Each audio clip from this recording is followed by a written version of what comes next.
Temanya tetap sama. Adili Jokowi dan makzulkan Fufufafa. Adili Jokowi. Makzulkan Gibran. Sekali lagi. Adili Jokowi. Makzulkan Gibran. Terima kasih. Assalamualaikum warahmatullahi wabarakatuh. Hadir di sini, terima kasih Bang Marwan Batubara, Pak Safril Sofyan, narasumber semuanya ya yang mengadakan acara ini dan juga hadir di acara ini. Temanya tetap sama. Adili Jokowi dan makzulkan Fufufafa. Temanya tetap itu, sampai berhasil temanya tetap itu ya. Ya, karena ini penting agar kita tidak, seringkali kan orang itu tiba-tiba pudar semangatnya ya, memori publik terus tiba-tiba lupa tentang apa yang terjadi ya, akhirnya sibuk dengan kesibukan masing-masing. Makanya terima kasih yang mengadakan acara dialog-dialog seperti ini. Kita harus terus bakar semangat rakyat ya untuk terus berjuang begitu ya. Karena kalau kita lihat hasil pilkada ya, selain DKI itu pun satu putaran, tapi ya apa sih yang nggak bisa mereka perbuat, jangan-jangan nanti dibuat 2 putaran begitu ya. Jadi kita harus kawal terus berjuang. Tapi di daerah-daerah lain, Jawa Barat, Banten dan lainnya, ini menunjukkan bahwa aroma Mulyono masih begitu kuat ya. Jadi ini harus terus berjuang. Karena begini ya, ini salah satu perjuangan kita dengan seperti ini. Sebenarnya pada awal-awal Prabowo memerintah, meskipun kita nggak nyoblos Prabowo ya, Bapak nyoblos nggak? Tapi ketika terpilih kita mendukung ya, mendukung dan berharap ada perubahan yang dilakukan. Tetapi kita tunggu dan kita tunggu, begitu ya.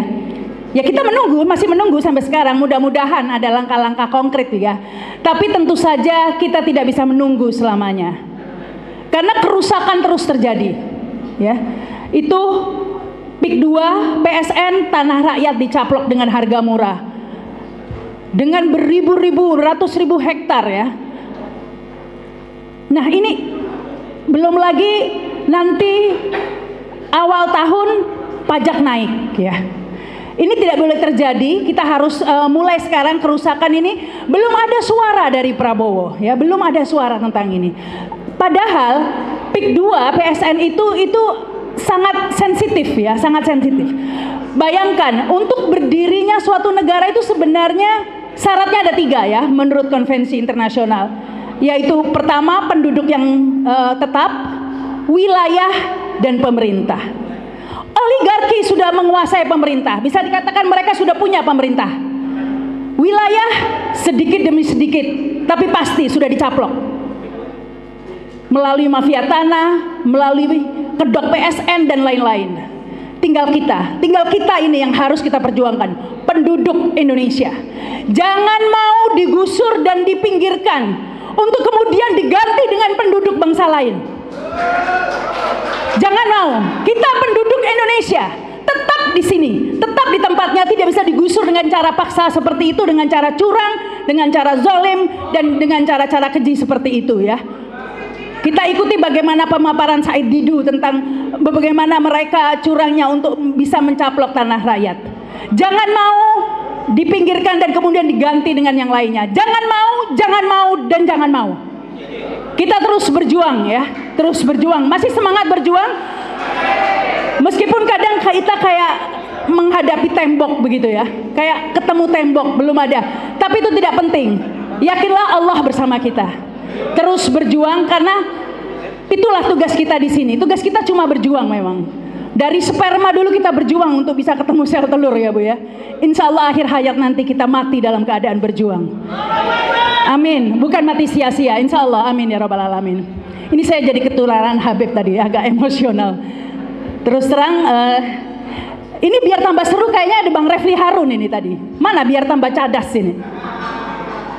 Ya nanti ada ya. Tapi langsung saja ini saya beri kesempatan untuk pemaparan ya, karena ada tokoh-tokoh yang akan orasi. Tapi karena waktunya terbatas, ini cuma, ntar buka dulu catatannya. Cuma 5 menit ya Mbak. Bu ya, waktunya. Untuk itu ini berdasarkan senioritas ini dipanggilnya ya. Kesempatan pertama saya berikan kepada Bapak Dindin Maulani. Silakan, Pak Dindin.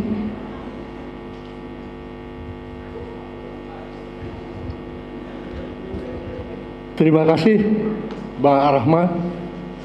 Ya, itu kelebihan dari Bang Rahma sebagai moderator merangkap orator dan kompor. Jadi senang ya.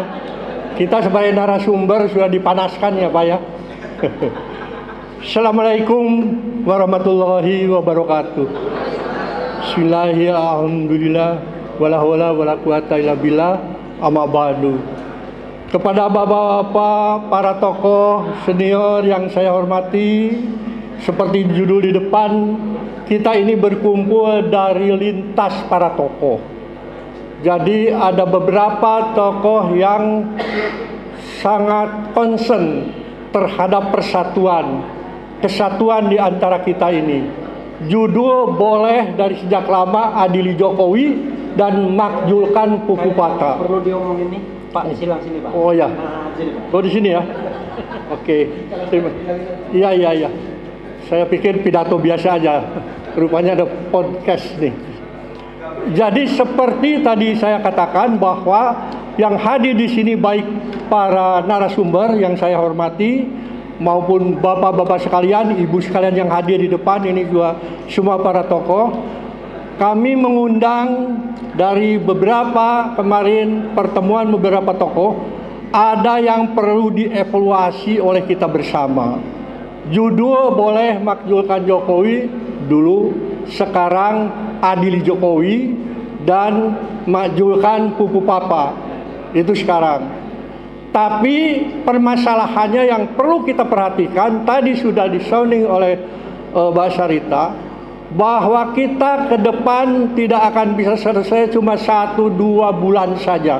Barangkali tidak akan selesai seperti itu. Kerusakan luar biasa ya yang dibuat oleh seorang Mulyono ini berdampak juga luar biasa kepada kita semua. Bapak Habib Muhsin tadi sudah mengatakan di sektor politik terutama, hukum, ekonomi, dan lain sebagainya. Kami hanya ingin mengingatkan ya, sehebat apapun perjuangan kita ini, kalau masih ada dalam satu kelompok, kalau masih ada dalam klaster, kalau tidak mau bersatu kita, itu akan kita sulit menghadapinya. Ini yang berat. Kita bayangkan bahwa bicara soal Jokowi itu bukan bicara adili, tapi bicara makjulkan berapa tahun ke belakang, ya kan? Masih bercokol dan masih berjaya dalam tanda kutip, termasuk juga Pupu Papa. Di mana-mana kita mengadakan sebuah forum untuk melawan rejim yang dolim itu. Di mana-mana dan siapa banyak sekali para tokoh kumpul di situ. Hari ini saya kumpulkan lintas, bukan saya, kami para panitia kumpulkan para lintas tokoh, bukan hanya narasumber tapi di depan ini semua. Maksudnya untuk membuat satu kesatuan, satu frekuensi yang sama, satu komitmen bersama untuk melawan dan menyelesaikan judul di depan ini. Itu yang paling penting. Dan kita tahu, bayangkan seperti seorang Said Didu kemarin, bagaimana dia dicoba untuk dikriminalisasi. Teman-teman di Rempang juga sama, bagaimana dia dihabisi, ya artinya dilukai, dan juga hampir ada yang dikriminalisasi juga, sama. Dan saya sudah ingatkan kepada Bung Roy yang luar biasa itu, dengan Pupu Papanya, dengan keahliannya, beliau mengatakan, ini orang nggak bisa jadi wakil presiden. Ini orang sudah melanggar etika berat yang luar biasa. Dan dia bisa mengatakan 99%. Itu semua kita harapkan tidak berjalan berdiri atau sendiri-sendiri. Itu maksudnya. Pak Said Didu jangan sampai beliau sudah sepuh ya, tiba-tiba ya dengan kehebatannya tapi dicoba dikriminalisasi. Itu jangan sampai terjadi. Kita harus bersatu semua di sini memayungi kelompok-kelompok yang bergerak untuk melawan kedoliman itu. Payung hukum saja. Bentuknya terserah nanti Mbak. 1 menit lagi ya, maaf. Ya, bentuknya dalam bentuk forum, bisa juga dalam bentuk kaukus. Kaukus para tokoh lintas di sini, mau agama, nasionalis, umat dan lain sebagainya, profesional, kumpullah dalam satu payung. Ya, kita siap mewayungi klaster-klaster pergerakan, klaster-klaster perjuangan. Karena tidak semua kita bisa berjuang turun bawah. Apabila terjadi sesuatu, payung inilah yang mewayungi bersama. Kita lawan rejim dolim bersama, insya Allah berhasil. Saya kira itu saja karena waktunya yang pendek. Wassalamualaikum warahmatullahi wabarakatuh. Waalaikumsalam. Terima kasih ini Pak Dindin ya. Sekali lagi tepuk tangan untuk Pak Dindin. Ya, selanjutnya ini perwakilan dari Purnawirawan. Kami persilakan Bapak Laksamana Slamet Subianto.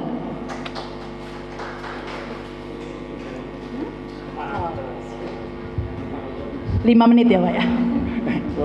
Pendek sekali. Tambah dikit nggak apa-apa deh. Assalamualaikum warahmatullahi wabarakatuh. Merdeka! Merdeka! Merdeka! Saya ingin menggarisbawahi apa yang disampaikan oleh yang pertama, Bapak mana? Persatuan kesatuan itu. Kita tidak akan bisa melaksanakan itu. Judul itu. Apabila kita tidak bisa bersatu. Nah, untuk itu kita harus menetapkan satu tujuan yang harus kita sepakati bersama, yaitu menyelamatkan bangsa dan negara. Jadi semuanya harus sepakat bahwa langkah kita adalah menyelamatkan bangsa dan negara. Titik. Nah, oleh karena itu masing-masing klaster harus mulai menyiapkan kekuatan, menggalang kekuatan, menjahit kekuatan untuk bersama-sama melakukan tindakan apabila perlu adalah tindakan 98 yang kedua. Itu yang harus kita lakukan. Karena semua yang ada saat ini tidak bisa kita harapkan. Tidak bisa kita harapkan. Jadi kita harus melakukan langkah besar, melakukan persiapan diri, menjahit kekuatan untuk merobohkan pemerintahan ini. Setuju nggak? Setuju nggak? Setuju itu loh ya. Nah, baru kita tata. Berkali-kali kita membuat suatu deklarasi, diabaikan, dianggap angin lalu. Tapi kalau kita bisa menggalang kekuatan, kita duduk MPR, baru bergetar mereka semuanya. Ya. Oke? Setuju nggak? Oke. Saya ingin menyatukan hati-hati yang ada di sini. Menjadi suatu kesatuan hati untuk berjuang menegakkan kebenaran di negeri ini. Untuk menyelamatkan bangsa dan negara ini. Ya. Saya nggak terlalu panjang. Saya ingin kita ikrar bersama. Ayo, tolong berdiri. Ya. Saya harapkan ikrar ini menyatukan hati kita untuk menjadi satu tekad perjuangan merobohkan rezim yang tidak bertanggung jawab ini. Angkat tangan kanan ya. Ikuti kata-kata saya. Aku bersumpah demi negeri ini. Negara Kesatuan Republik Indonesia. Satu. Kami bangsa Indonesia. Berketuhanan yang Maha Esa. Dua. Kami bangsa Indonesia. Berkemanusiaan, yang adil dan beradab. Tiga. Kami bangsa Indonesia. Menjunjung tinggi persatuan dan kesatuan Indonesia. Empat. Kami bangsa Indonesia. Berkerakyatan yang dipimpin oleh hikmat kebijaksanaan dalam permusyawaratan perwakilan. Lima. Kami bangsa Indonesia. Berkeadilan sosial bagi seluruh rakyat Indonesia. Amin. Silakan duduk kembali. Nah, ikrar itu saya harapkan bisa menyatukan kita, menyatukan langkah kita, menyatukan kekuatan kita untuk merobohkan pemerintah yang ada. Kita ganti dengan sistem yang baru, ya, sistem atas dasar kebenaran Pancasila. Saya kira demikian. Saya akhiri. Wassalamualaikum warahmatullahi wabarakatuh. Waalaikumsalam. Terima kasih Pak. Tepat waktu Bapak. Tapi sebenarnya ini kita ada waktu sampai azan ya. Jadi agak ya masih ada 40 menit lagi lah ya sampai azan. Ya, kesempatan selanjutnya kami berikan kepada Bapak Kiai Haji Atian Ali Dai MA. Silakan Pak.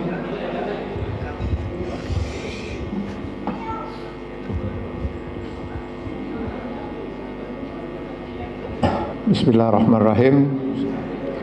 Assalamualaikum warahmatullahi wabarakatuh.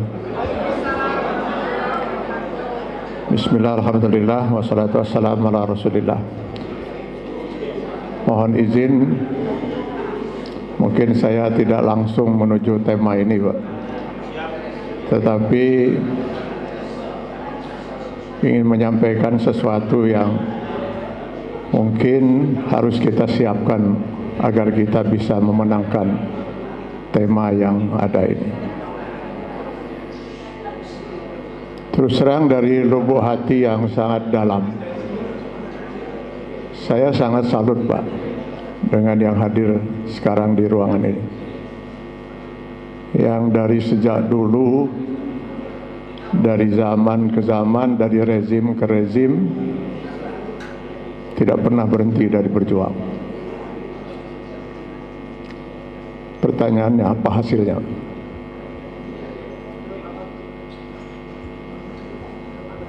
Kita hanya kumpul seperti ini, lalu berorasi, lalu sekali-sekali kita berdemo. Setelah itu, kezaliman terus berlangsung. Dan kembali kita akan menunggu lagi untuk berkumpul lagi seperti ini. Lalu kemana sebenarnya 270 juta rakyat ini, yang konon katanya mayoritas penduduknya Muslim? Kondisi ini sudah disinyalir oleh Rasulullah SAW 16 abad yang lalu. Saya khawatir, kata Rasulullah, umatku di kemudian hari keberadaan mereka tidak lebih dari hidangan yang diperebutkan oleh orang-orang yang sangat rakus dan lapar. Sudah rakus, lapar. Kita hanya sekedar makanan yang diperebutkan oleh orang-orang yang rakus dan lapar, para oligarki dan budak-budak mereka, hamba-hamba sahaya mereka. Kita hanya sekedar menjadi hidangan makanan. Aw min qillatin nahnu yauma idzin ya Rasulullah, adakah karena kondisi umat Islam pada waktu itu sangat sedikit? Tidak, kata Rasulullah. Balhum kasir. Jumlah umat Islam itu sangat banyak. Tapi keberadaan mereka tidak lebih dari buih di lautan. Terombang-ambing, tidak jelas arahnya kemana. Dimanfaatkan oleh para oligarki dan hamba-hamba serta budak-budak mereka itu. Kita pun hanya menjadi penonton, dan besok lusa kita kumpul lagi di sini untuk berdiskusi lagi.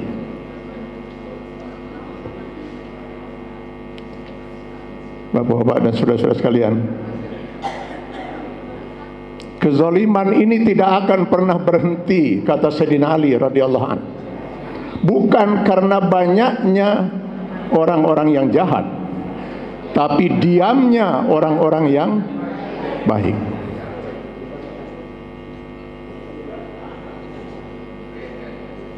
Lihat Pilpres kemarin, ketika umat bingung mana yang harus dipilih, apa kata tokoh-tokoh ulama dari ormas-ormas Islam besar itu? Kami para ulama netral. Dari mana yang namanya ulama bisa netral?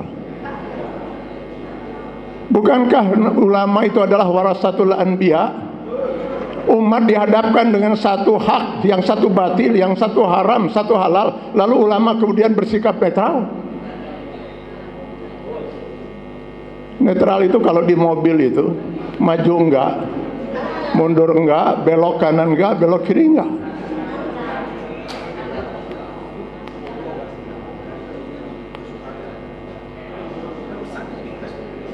Saya jadi teringat dengan pernyataan Imam An-Nawawi dalam Syarah Sahih Muslim. Mereka yang tidak menyuarakan kebenaran adalah setan al-akhras, setan yang bisu. Dan yang menyuarakan kebatilan adalah setan yang berbicara. Kini kebanyakan kita adalah setan-setan bisu.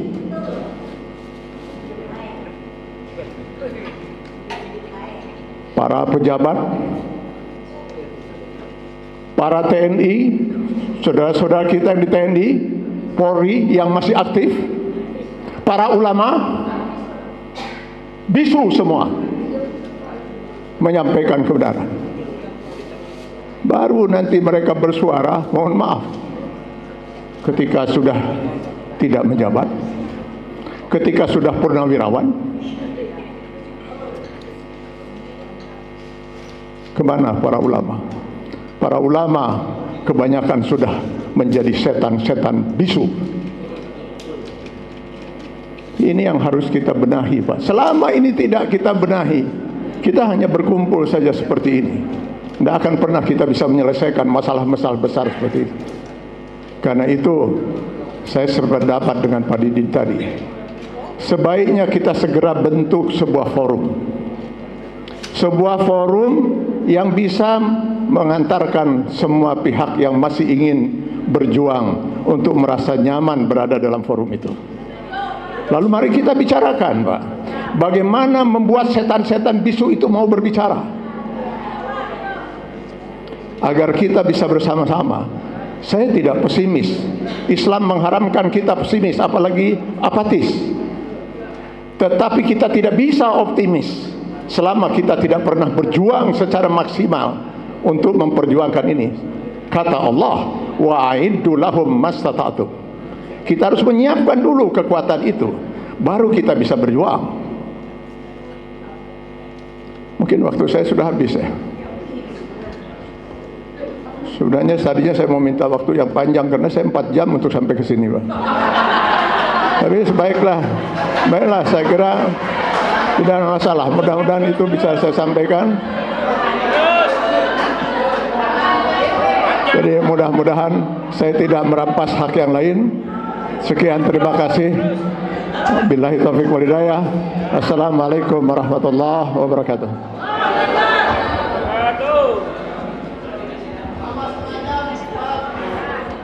Ya, Terima kasih Pak. Sebenarnya nanti ini orasinya ini unlimited sebenarnya ya. Karena setelah pembacaan sikap nanti setelah azan masih dilanjutkan lagi. Terus sampai sepuasnya sampai. Jadi waktunya masih panjang. Baik, selanjutnya kami beri kesempatan ke ini Bang Abraham Samad ini, silakan.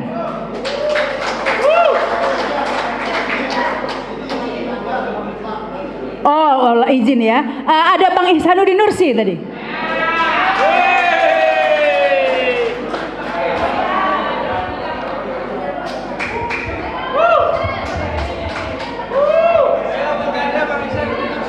Nah ini kita dengar komentarnya Bang Ihsanuddin Nursi ini. Ya.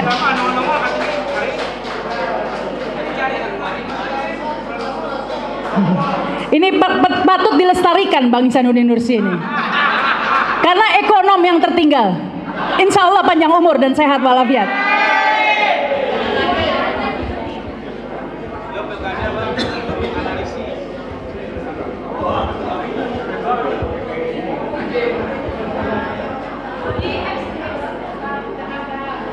Belakangin. Apa Bang? Tengah Bang. Enggak apa-apa.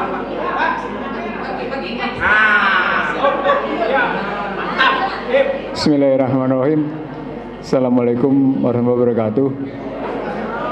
Ini saya ngebelakangin para tokoh nih. Jadi saya minta maaf Bapak kalau saya ngebelakangin Bapak sekalian. Saya ini baru datang, jadi mau ngomong apa ya? Saya bicara dua hal. Yang pertama oleh-olehnya Prabowo Subianto, oleh-olehnya Prabowo Subianto, dan yang kedua dari oleh-oleh itu kita ngelihat apakah retorika sejak 20 Oktober sampai dengan kemarin surat yang beredar mendukung Ridwan Kamil dan Susmono itu ajak dalam kehidupan ekonomi politik kita. Bapak sekalian, saya mencatat hanya perjalanan APEC dan G20. Dalam perjalanan APEC dan G20 itu, Presiden kita Republik Indonesia menyatakan soal 25% kelaparan, dan kemudian juga bicara tentang kebebasan pendidikan dan kesehatan. Silakan investasi di bidang pendidikan dan kesehatan. Videonya beredar luas, tapi buat saya ini omongan yang sangat berbeda dengan anggaran dasar Gerindra pasal 11. Anggaran Gerindra pasal 11 itu menyatakan mereka ingin menegakkan dan melaksanakan Undang-Undang Dasar 1945 secara murni dan konsekuen. Dan kalau bicaranya melaksanakan Undang-Undang Dasar 45 secara murni dan konsekuen, maka pernyataan Presiden Prabowo Subianto di APEC itu tentang keinginan silahkan datang berinvestasi di bidang pendidikan dan kesehatan bertentangan.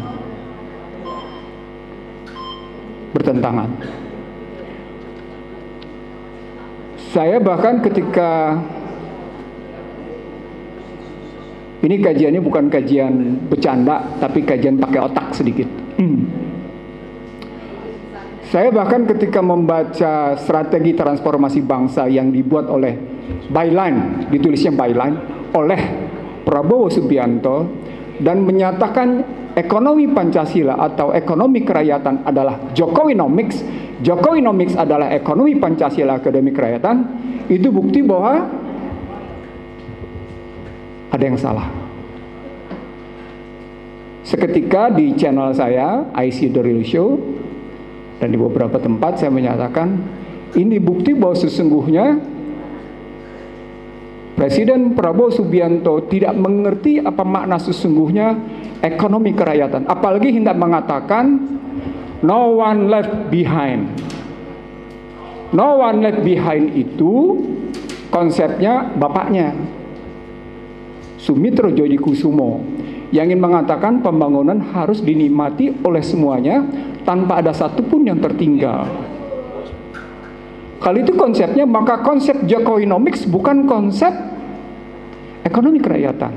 Tapi bagaimana dia tulis dengan byline, strategi transformasi bangsa sebagai ekonomi kerakyatan, ekonomi Pancasila, kalau dalam istilah saya ekonomi konstitusi, itu sama dengan Jokowinomics. Ini bentuk misleading interpretation, satu pemahaman yang sesat. Ulang, ini bentuk misleading interpretation, satu pemahaman yang tepat. Dibuktikan kembali dengan pidato di APEC bahwa pendidikan dan kesehatan diliberalkan. Undang-undang Badan Hukum Pendidikan dibatalkan oleh MK untuk menyatakan bahwa pendidikan tidak boleh diliberalkan.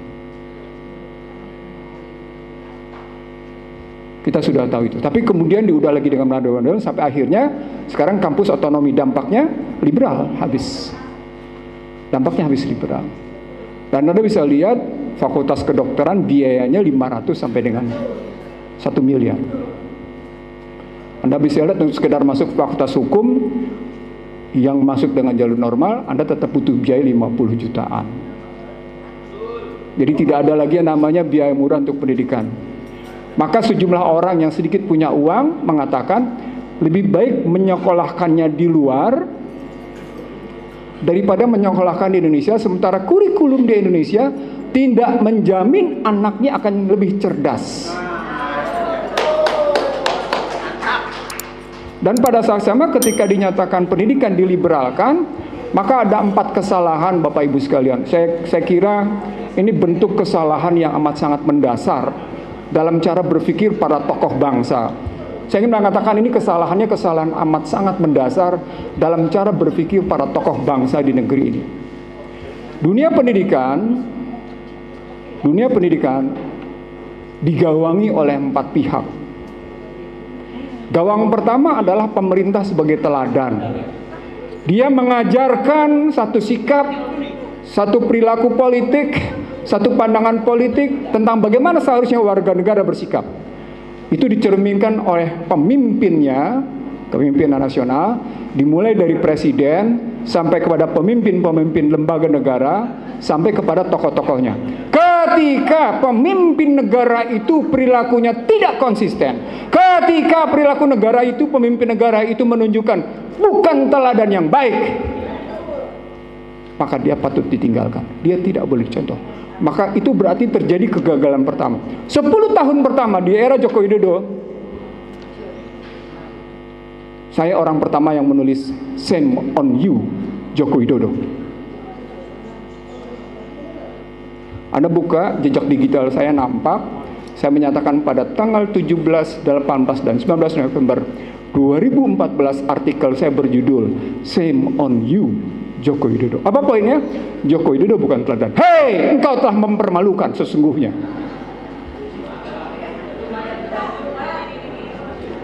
Saya tadinya mau ngomong tenang-tenang, tapi takut Anda ngantuk.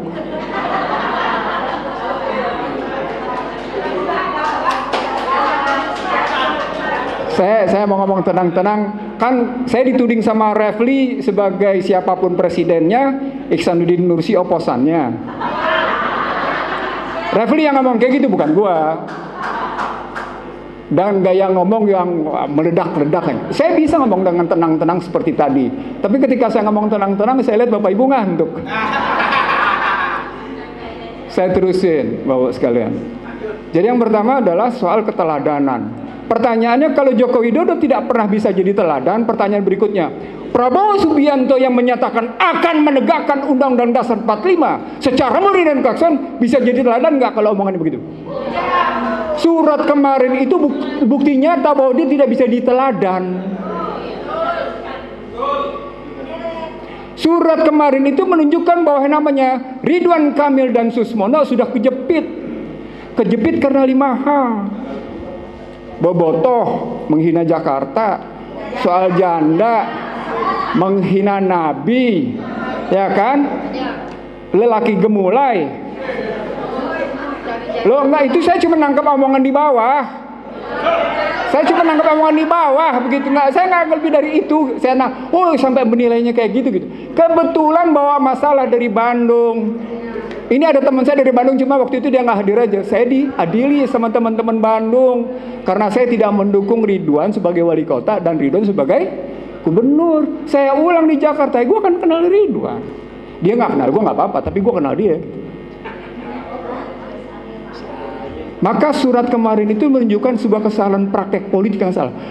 Bapak Ibu sekalian, kalau praktek politik seperti itu tidak bisa menjadi teladan dari seorang kan kita bangga begini ya. Kalau Anda menjadi presiden, maka baju Gerindra Anda harus copotin. Baju PDIP Anda harus copotin. Baju yang namanya apapun partainya Anda harus copotin. Anda adalah anak bangsa, anak negara terbaik untuk memimpin bangsa ini. Dan ketika Anda bawa tetap partai di depannya, maka sesungguhnya Anda menjadi pemimpin kelompok. Anda bukan pemimpin bangsa, Anda bukan pemimpin negara. Anda adalah pemimpin kelompok Anda. Itu yang saya sebut sebagai pemimpin bangsa terbelah. Kalau dalam buku saya sebut itulah pemimpin bangsa. Berarti kegagalan pertama adalah kegagalan keteladanan. Tidak ada keteladanan. Oke, Bang Ihsanuddin mungkin bisa dipersingkat. Ini karena semangat jadi nggak enak mau motongnya nih. Silakan mungkin dipersingkat. Saya belum masuk faktor ekonomi nih, karena nanti ibu-ibu akan terasa di faktor ekonomi. Di faktor ekonominya, apa yang dilukiskan di publik tentang faktor ekonomi itu masih secuil.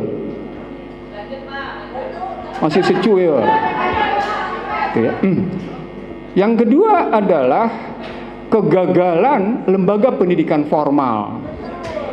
Nadine adalah tokoh yang ditugaskan memang untuk meluluh lantakkan bangsa ini sehingga kurikulum merdeka menjadi merdeka di mana anak SD SMP tidak bisa berhitung 2 tambah 2 berapa.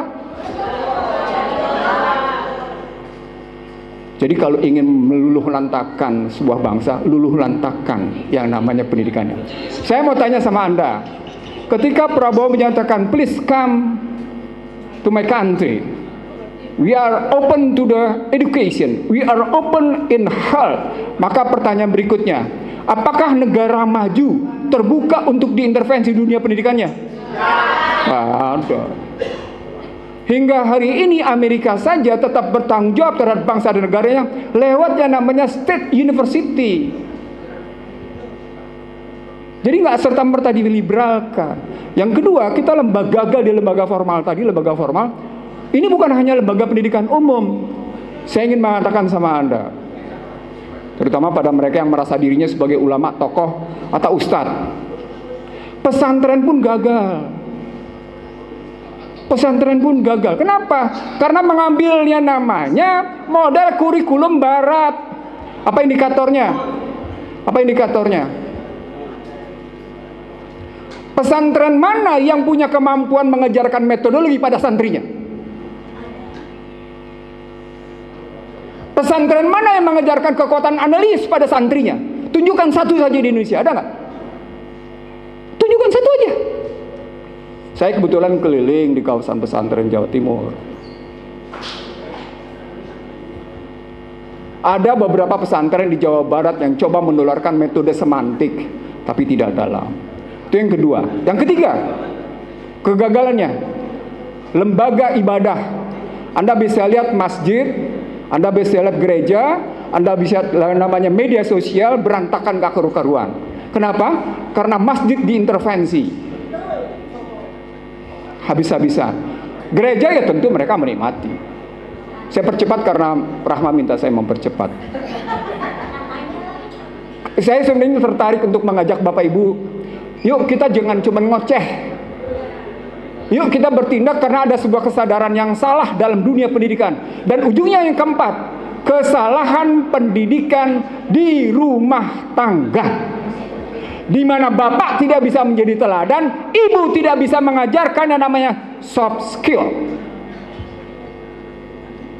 Ulang, Bapak tidak bisa menjadi teladan dalam format berpikir, format bersikap, format mengambil pendidikan. Tapi pada saat sama, ibu tidak bisa mengajarkan soft skill, satu pelajaran sederhana untuk kebaikan hubungan, kesantunan hubungan. Maka Anda bisa lihat yang namanya Gen Z itu perilakunya kayak apa. Empat-empatnya gagal. Kalau empat-empatnya gagal, dunia pendidikan kita kayaknya akhirnya gimana? Jadilah niretik. Maka kehadiran Fufu Fafa, maka kehadiran yang namanya bocil jadi wapres, lu tuh niretik, lu tuh nirmoral. Itu disebabkan kegagalan pendidikan. Lalu kemudian terbelahlah kita dengan pendidikan luar, dengan sertifikat dari luar, padahal diragukan sertifikatnya. Artinya apa? Double kegagalan kita. Nah, kalau pendidikan politik, pendidikan dan lain gagal, begitu masuk ke ekonomi, maaf, saya cuma ngambil satu indikator saja karena Rahma minta mempersingkat. No, saya dalam posisi sesungguhnya amat sangat terenyuh, amat sangat sedih melihat euforia kemenangan Prabowo Subianto dengan pidato 20 Oktober yang begitu menggelegar, tapi sesungguhnya ketika diuber kontennya menyedihkan. Apa indikatornya? Sederhana. Mari kita lihat. Dua indikatornya. APBN 2025 nilai tukarnya berapa? Berapa nilai tukar APBN 2025 dalam Undang-Undang APBN 2025? Berapa nilai tukarnya? 16.100. Kalau Anda jawab nggak tahu, itu bukti bahwa Anda tidak peduli sedang dilakukan pemiskinan struktural sama Anda. Kenaikan perpajakan sebesar 43 sampai dengan 44 triliun disebabkan oleh kenaikan PPN 1%. Tetapi ada tetapinya. Tetapinya adalah Gini rasio dari 5 tahun sebelumnya ke 5 tahun ke depan tidak bergeser sama sekali. Dia bergerak 0,379 sampai dengan 0,382. Kalau dalam istilah saya 0,421. Apa poinnya? Tidak terjadinya perubahan ketimpangan. Apa poinnya? Ada prestasi? Nggak ada. Pada saat yang sama, Anda butuh soal makan bergizi gratis. Anda butuh yang namanya bantuan luar untuk melakukan itu. Padahal, kalau dalam konsep saya pada mereka, Anda punya potensi yang amat sangat luar biasa.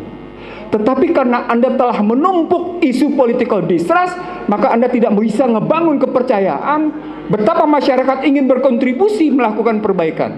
Nah, akhirnya Bapak Ibu sekalian, itu ya, sebagai penutup, saya tidak datang ke sini untuk melakukan sesuatu yang luar biasa. Soal bagaimana menggugat Fufu Fafa, soal bagaimana membawa Joko Widodo ke meja pengadilan. Ini adalah negara hukum. Jadi tidak ada satupun orang yang kebal di depan hukum. Jadi forum ini adalah forum yang sangat wajar jika punya keinginan untuk menggelar peradilan pada mereka yang melanggar hukum. Ulang. Forum ini adalah forum yang wajar jika ada keinginan untuk melakukan pergelaran di pengadilan terhadap mereka yang telah melakukan breaking the law, telah melakukan perlawanan terhadap hukum. Apa yang saya uraikan tadi pada hakikatnya tidak sekedar menggambarkan breaking the law, tapi juga breaking the social value, melanggar nilai-nilai sosial. Dan itu yang tidak kita sadari, bahwa kita juga ikut tertular. Sebagai penutup, yuk kita tetap jaga semangat kita. Ke depan kita akan lebih berat. Donald Trump akan memvonis Indonesia untuk masuk dalam posisi upper middle income. Kalau dia masuk dalam upper middle income, itu berarti prioritas untuk mendapatkan kemudahan biaya masuk akan dikurangi, dan itu berarti import Indonesia ke Amerika akan berkurang, dan itu berarti kekurangan dolar akan terjadi, dan itu berarti dolar akan naik lagi. Terima kasih. Assalamualaikum warahmatullahi wabarakatuh. Waalaikumsalam warahmatullahi wabarakatuh. Ya. Pak Sifri dulu, lalu selepas itu pembacaan. Oh Pak, ya. Baik, ya tadi itu luar biasa ya Bang Ihsanuddin. Memang kerusakannya itu benar-benar saya sendiri heran, ini kenapa kok ancur-ancuran kayak gini begitu ya. Saya nggak ngerti. Padahal zaman Pak Harto dulu 32 tahun rasanya ini lebih parah begitu ya. Apa mungkin karena saya mikirnya mungkin karena Pak Harto saat itu merasa dirinya memiliki bangsa ini. Jadi akan berkuasa seumur hidup. Jadi nggak dirusak gitu negaranya. Sementara kalau yang ini nih ya, merasakan cuma 2 periode, nambah belum tentu. Jadi kayak mumpung aja, mumpung begitu ya. Yang penting mumpung berkuasa harus cuan secuan-cuannya. Nggak peduli rusak semua. Kalau perlu dirusak nggak apa-apa, nanti tinggal ganti gitu ya. Mungkin itu ya alasannya. Baik, kita lanjutkan ya. Sebelum nanti ada pernyataan sikap, saya persilakan Bapak Kiai Haji Sukri Fadoli, silakan.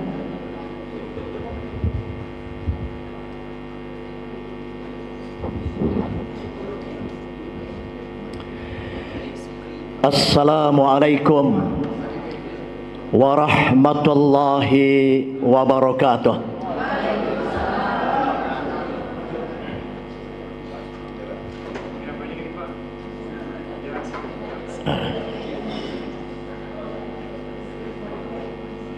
Alhamdulillahi rabbil alamin. Wassalatu wassalamu ala asrafil anbiya wal mursalin wa ala alihi wa ashabihi ajmain. Yang saya hormati dan saya muliakan para tokoh-tokoh pejuang rakyat dan bangsa yang insya Allah dimuliakan oleh Allah.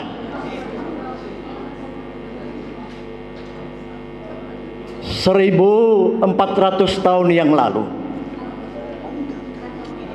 Nabi Muhammad SAW telah memberikan peringatan kepada kita bersama-sama, sebagaimana sabda Nabi, afdalul jihati kalimati adlin inda sultanin jairin. Nabi menyatakan dengan tegas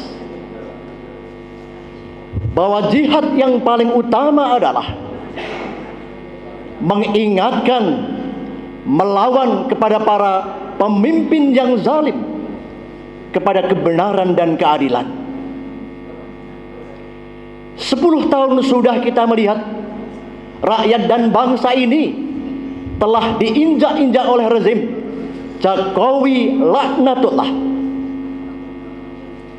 yang memberikan umpan kepada oligarki tetapi menginjak-injak martabat rakyatnya sendiri.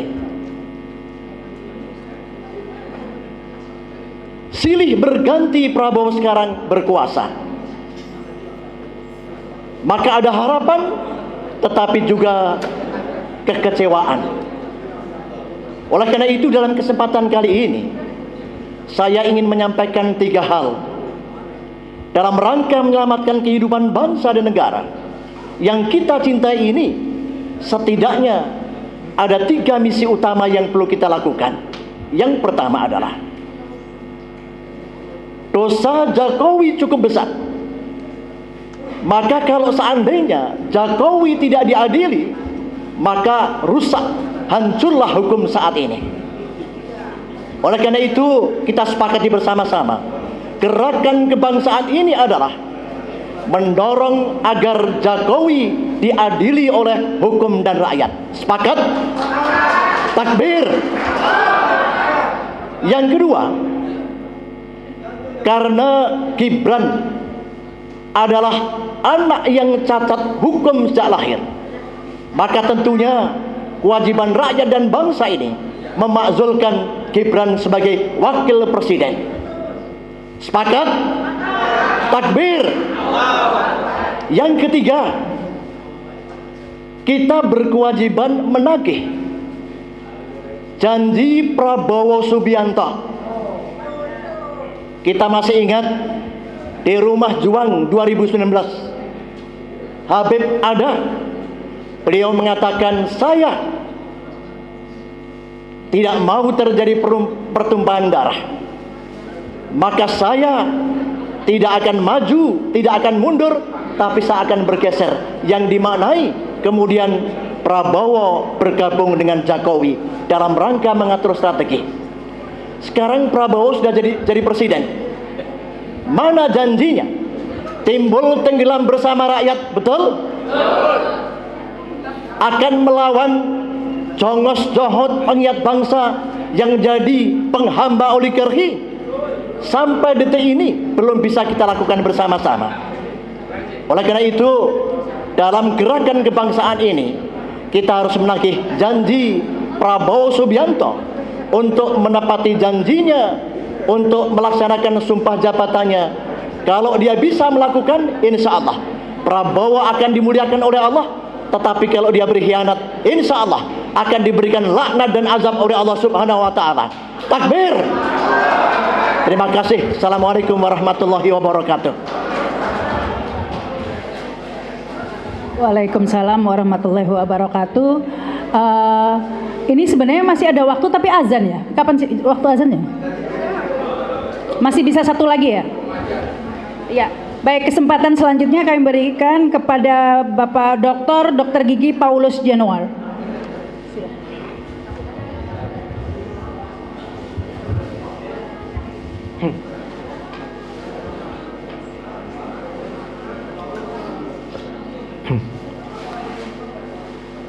Para panelis sekalian, bapak-bapak, ibu-ibu, dan juga mama, salam sejahtera untuk kita semua. Assalamualaikum warahmatullahi wabarakatuh.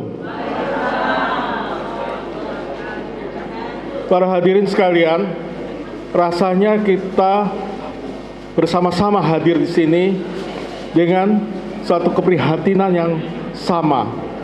Keprihatinan bahwa nurani kita terusik oleh adanya kesoliman, terusik oleh adanya penindasan. Dan kita lihat bagaimana yang telah terjadi yang lalu pada rezim yang lalu, di mana hukum bukannya untuk melindungi rakyat, bukannya untuk kesejahteraan rakyat, akan tetapi hukum digunakan untuk melanggengkan kekuasaan, hukum digunakan untuk bagaimana kekuasaan bisa merajalela.